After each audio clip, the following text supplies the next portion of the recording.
Good morning, brethren. So, during this time of prayer, I've been stirred up by a friend to share about prayer.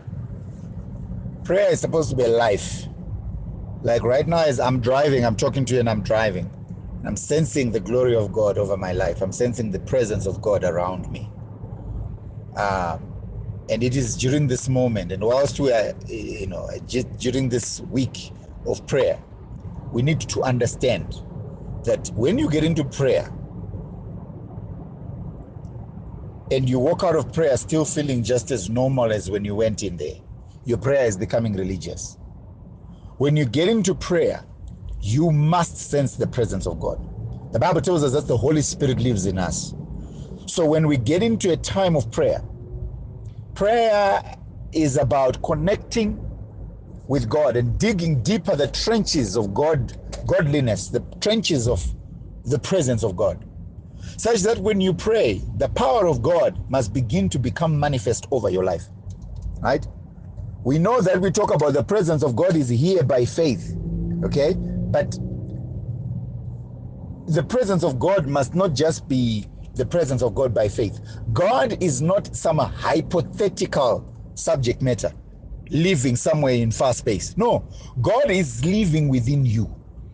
And when you begin to pray, you trigger certain dimensions of his godliness to begin to become evident in your life. Remember what we spoke about on Sunday? We said that the anointing is about bringing the unseen into the world of the seen. That which you cannot see, that which you cannot touch. When you pray, you release it into the physical, into the seen realm, from the spiritual realm into the physical realm. That's what prayer is about. So when you pray, God is spirit, but he will be sensed in the physical. That's why when you look at even men like David, men like Daniel, men like John the Revelator, when they encountered the presence of God, when they even encountered angelic visitations, sometimes they would fall down and angels had to give them strength and help them up. Because when God visits you, when God's presence becomes manifest in your life, you will begin to sense God, like literally. So it's one thing why the world is what it is today, because we have very few people who understand how to get into the presence of God and to live lives that please God, such that God begins to release of his glory, release of his power over his life.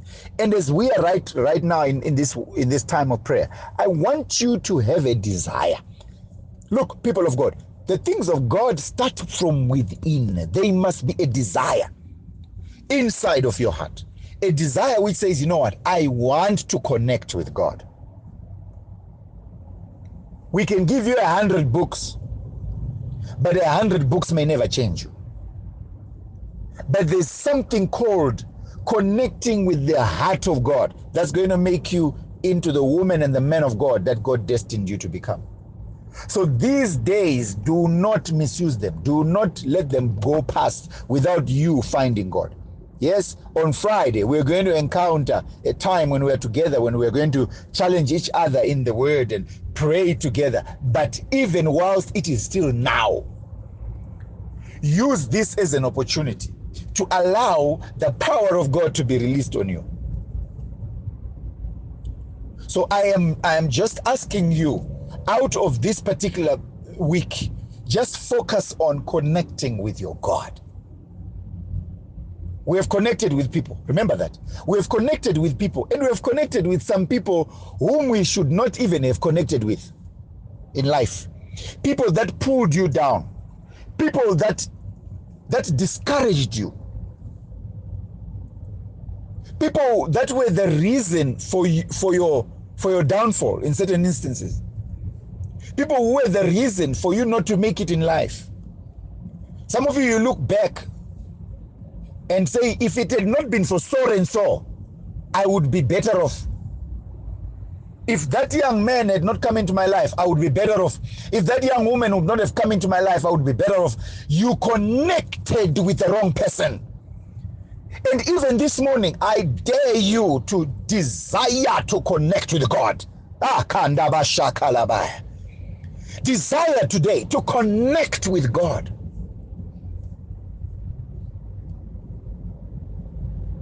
Desire to connect with God. Because when you connect with God, you will know. You will not need anybody to tell you. You will be the first one to know that, you know what? The presence of God is on my life. And you gotta make time for God. You gotta make time for God. Make time to go on your knees daily. If you find an opportunity alone, give it to God. Right? If you are driving, give that moment to God. Give that moment to worship. Connect with God. I run on a philosophy that says, for every one time I pray giving God requests, 10 times I pray giving God worship. Because I have learned that the art of giving God requests is a childish methodology of prayer. It's like you want God, or you rely on God for requests. No, we don't rely on God for requests. We rely on God as our source. We rely on God as our anchor. We rely on God as our Father, who deserves our praise and our worship. Glory to his name. So even this morning, I want to challenge somebody. Yes, there is nothing wrong with asking God. But remember, because the Holy Spirit is in us, he understands some of the intricate needs that we have.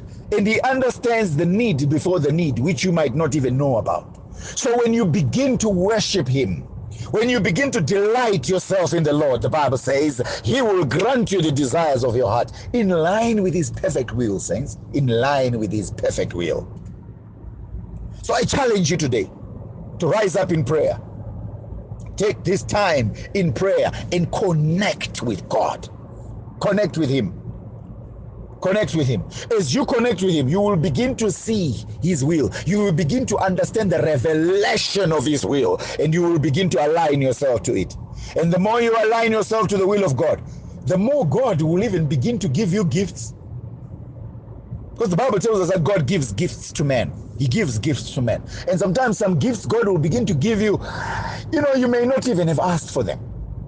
But because you're just connecting with him, you're just beginning to fall in love with him. He will begin to do certain things in your life. Even those things that you've been crying for a long time, you will begin to see them being answered like this. You will begin to see them being answered like this. You are praying for a loved one, God will heal your loved one even when you're just worshiping him.